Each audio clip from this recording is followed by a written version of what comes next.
আসসালামু আলাইকুম। শুধুমাত্র পটল দিয়েই যে তৃপ্তি সহকারে ভাত খাওয়া যায় সেটি আজ আমি আপনাদের সাথে শেয়ার করব।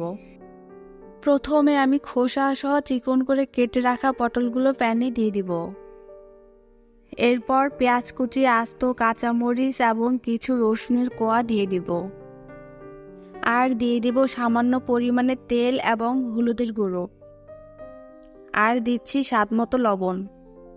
এখন সমস্ত উপকরণ ভালোভাবে নেড়েচেড়ে নিয়ে সামান্য পরিমাণ পানি দিয়ে ঢেকে দিব সিদ্ধ হওয়ার জন্য। কিছুক্ষণ পর ঢাকনা উঠিয়ে ভালোভাবে নেড়েচেড়ে আবার ঢাকনা দিয়ে ঢেকে দিব।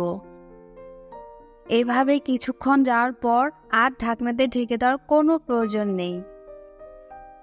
এখন শুধু পটলের গা থেকে পানি ঝরানোর জন্য নাড়াচাড়া করলেই হয়ে যাবে, ঠিক যেমনটা আমরা কোনো কিছু ভাজির সময় নাড়াচাড়া করে থাকি। এই তো দেখুন, পটল ভর্তা করার জন্য এখন ঠিক পারফেক্ট ভাজি হয়ে গেছে। এখন আমি এটিকে নামিয়ে ব্লেন্ডারে ব্লেন্ড করে নিব। আপনারা চাইলে এই ভর্তা শিলপাটায় অথবা পশুনেও করে নিতে পারেন। কোনো প্রকার পরিশ্রম হবে না, খুব সহজেই ভর্তা করে নিতে পারবেন, কারণ পটলগুলো খুবই নরম এবং সফট।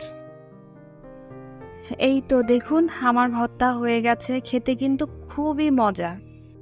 আপনারা যদি কেউ এই ভর্তাটি খেয়ে না থাকেন তাহলে আপনারা আমার ভিডিওটি দেখার পর অবশ্যই একবার হলো ভর্তাটি করে খেয়ে দেখবেন। আমার পরিবারের সকলেই এই ভর্তাটি মাশাআল্লাহ পছন্দ করে, আর বিশেষ করে এই ভর্তাটি আমার খুবই পছন্দের। আজ তাহলে আসি, আল্লাহ হাফেজ।